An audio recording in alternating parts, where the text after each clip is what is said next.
the program, I'm happy to introduce Mary Beth Hunt McMahon. Mary Beth has worked for the Special Olympics of Massachusetts for 22 years, and she is currently the president and CEO. Mary Beth was elected to the International Torch Run Hall of Fame, and when she was at Ursuline back in the day, she was a member of the drama club and the cheerleading team. After she graduated from Ursuline, she attended Providence College, where she earned a bachelor's degree in business. Mary Beth is the oldest in a family of 5, and she and her husband have 2 children. Welcome, Mary Beth.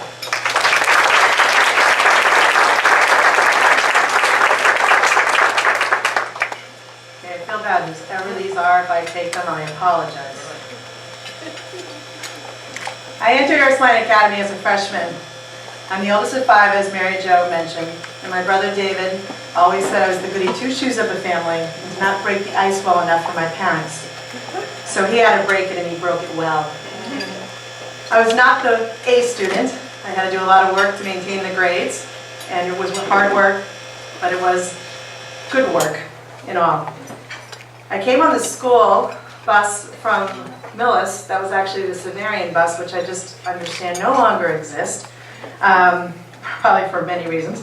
But we shared a lot of experiences with Millis, Franklin, Medway, Milford, and that very long bus ride. So any of you who are on the CM bus, which I believe is the bus these days, I understand your pain. I did not know anyone here when I started, and I was not actually very pleased with the decision of my parents. I'm sure some of you have gone through that. But believe it or not, I have lifelong friends from the time I was here. But one funny story I want to tell you is that my best friend, who is now living in New York, started here at Ursuline in 8th grade. And she, the way I met her is we were sitting up on the stairs in the front, and with another classmate of mine who became another lifelong friend. We were both new to the school, and we're sitting there waiting for the bus to arrive. And my friend, who, believe it or not, is still my friend, looks at both of us and says, "Yeah, you're going to hate it here." That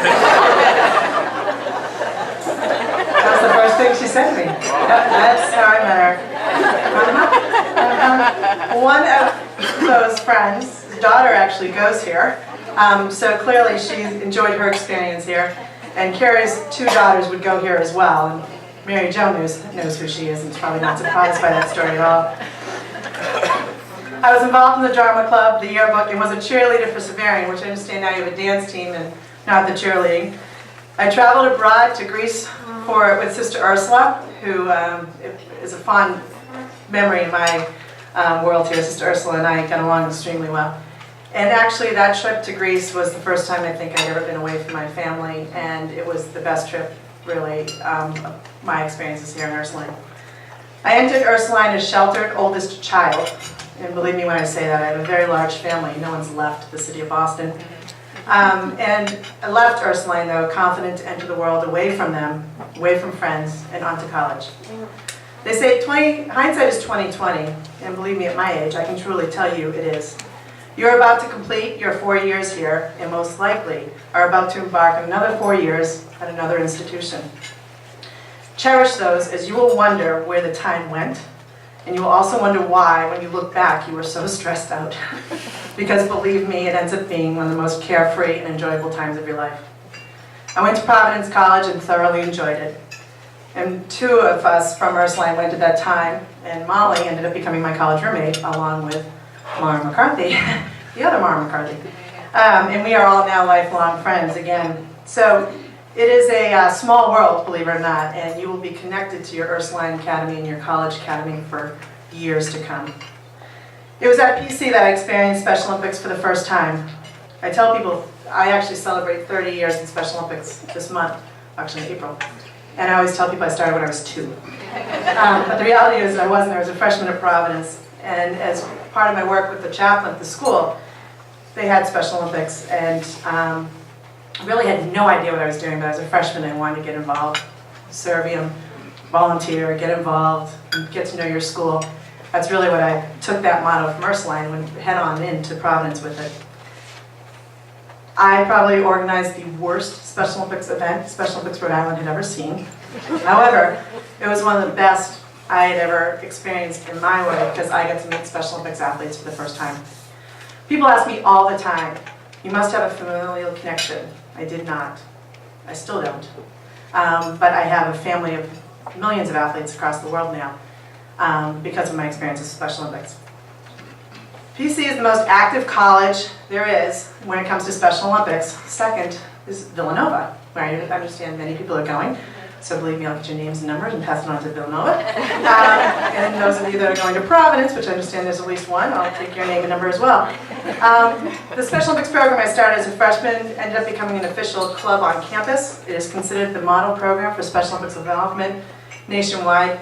In many colleges, first in the Big East, or the former Big East, and then beyond, came to BC to see the Special Olympics program and then put it on their campuses. I graduated from Providence College in 1986, when I was 2, and began to work in the financial industry in Boston. Because to be honest, sorry all the dads in the room, that's what I was told I should do.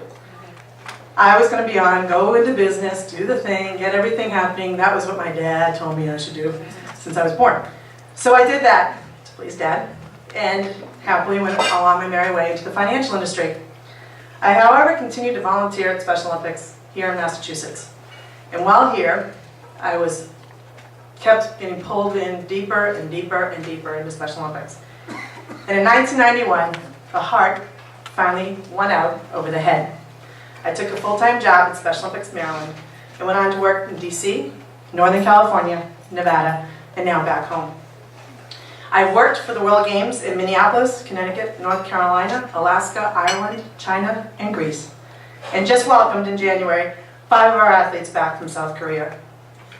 To say my family was shocked when I first took this career shift would be a complete understatement. In fact, it took a couple of years for my father to get over it. However, it was the best decision I ever made, and Special Olympics and the athletes I serve are truly the most inspirational people you'll ever meet.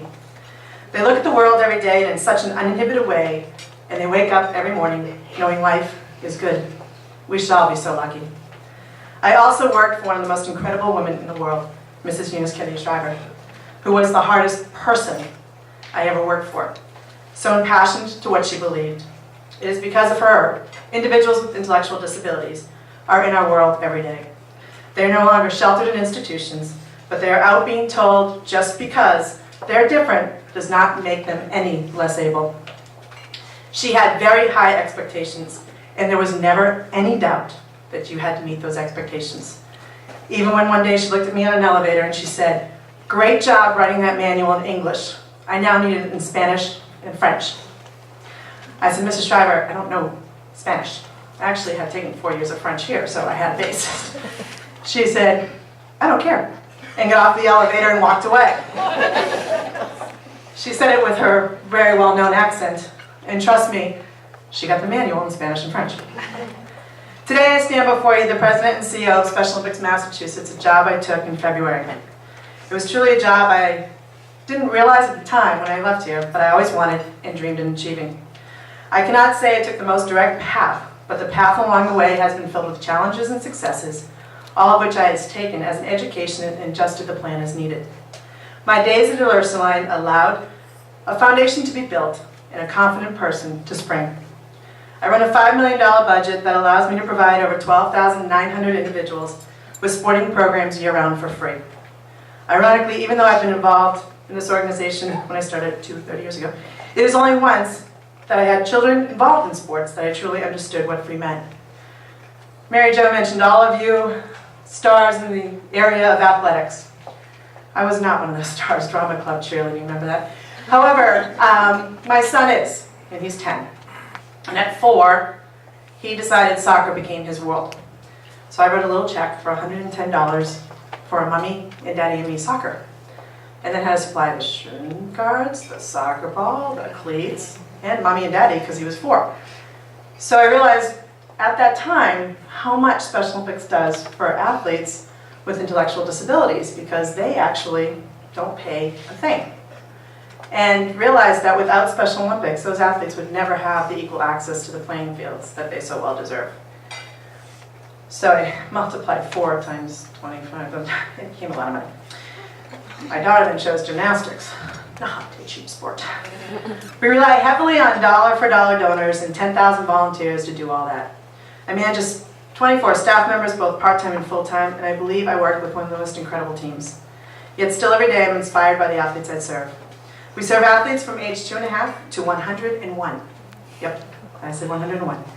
Recently we had some of those athletes, including our 101-year-old Richard Shear, at our office in Marlborough for a photo shoot. I had my children with me and they were playing in the gym with our 7-year-old athlete, Sarah Bent. Richard's caregiver stopped at the gym door and was looking at me when I noticed tears in her eyes. I asked her if everything was okay and she looked at me and said, "Thank you for all you do." You see that, and she pointed into the gym. Richard never had that. He never had the opportunity to play with kids who didn't see his disability. Those two kids do not see Down syndrome. They see a child who likes to play soccer. My children, Connor and Reagan, have grown up in this organization. They've literally been attached to me, and you actually almost have them here today, with everything I do, and they do not see disabilities, because that's what the organization of Special Olympics and many like agencies do for athletes these days. I see this happen every day in our school programs, social and inclusion and youth activation, allowing children with disabilities to only be seen for their abilities. My children are 7 and 10, as I mentioned, and they're the lights of my life. Being a mom and a career person will be one of the most difficult things you do as a woman going forward. The guilt will be there, and it is amazing. However, I've been lucky that my career has allowed me to be flexible with them, and if I give you one piece of advice, think of that as you move forward. They in turn are extremely flexible. They have been places and met many people that no one at 7 and 10 would even dream of being. They're a little spoiled because of it all. We keep a very open line of communication, and they understand my job is 24/7, 365. And they are part of it in everything we do. The guilt never goes away. Just know you should keep it balanced. And I believe everything can be achieved with open communication. Each of you as seniors can be the next generation of leaders. You can take your passion and your hopes and dreams and change the world. As women, you will find you have compassion and capabilities to lead in ways that have never, ever been considered before. I am the first woman president and CEO of Special Olympics Massachusetts. Ironically, like most organizations, only recently did Special Olympics across the country change from a male-dominated, we used to call it big boys, sorry guys, leadership to a woman equally dominated one. And having women and men lead an organization going forward only brings more incredible ideas to where it can go. You have lots of opportunity to change through leadership, and always go with your gut, and you will lead the next generation to even greater things. Thank you for the time this morning.